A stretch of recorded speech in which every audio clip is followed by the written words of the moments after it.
So, welcome to a new edition of More Bad News, the special edition, Passover edition, brought to you this week by Geffen Kosher Passover granola. The main ingredient here is, if you look inside, is matzah. They took matzah and they crumbled it up and they put some sugar on it and threw in some nuts, and that is what you call granola for Passover. If you eat that granola and you smoke camels, you'll be in good shape. So I wanted to talk a little bit about two Passover-related books. I've been realizing I've been showing books throughout, kind of one of the things I do. So this is a handbook of life in ancient Mesopotamia. It's an Oxford University Press book. It's first-rate scholarship. And if you open it up to chapter 12, you see Mesopotamia and sacred literature, and there you got the Old Testament and the book of Exodus, and the point that they're making here is a very simple one, which is that the Israelites were a Mesopotamian people. They were among the Canaanite tribes. There were other tribes besides the Canaanites. There were Akkadians and Sumerians, and there were all kinds of other people. But the Canaanites were a group of tribes, and the Moabites, for example, were also a Canaanite tribe. But today, of all of the tribes, only the Israelites seem to have gone through history and survived to the present day with a continuous tradition in history. And this is the Sarajevo Hagadah. It's a treasure of mine. It originally belonged to the Theological Seminary of America. I didn't steal it. It was withdrawn. But originally it was a gift to the Michaels family in memory of Yaakov ben Hachever Eliezer.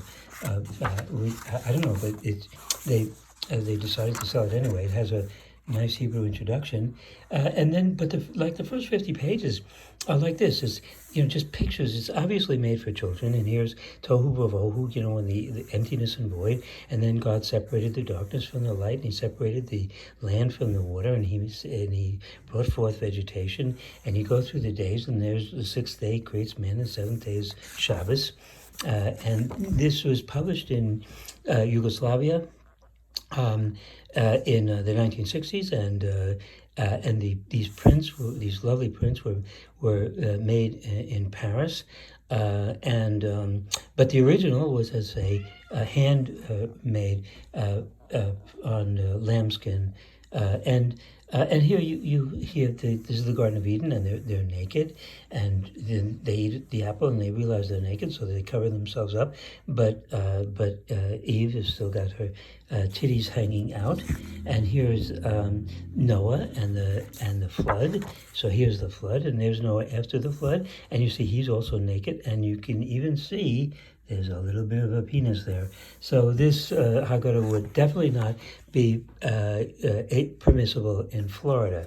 But these are absolutely gorgeous, and they go on and on. They bring you right up to to the door of the. There's Moses and there's the last one. There's Moses, and then there's finally.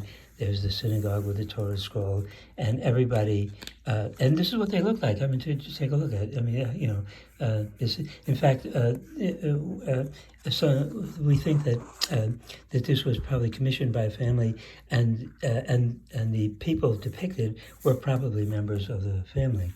And then now, after all those pictures that you've gone through with the children, you now are ready to start the Haggadah.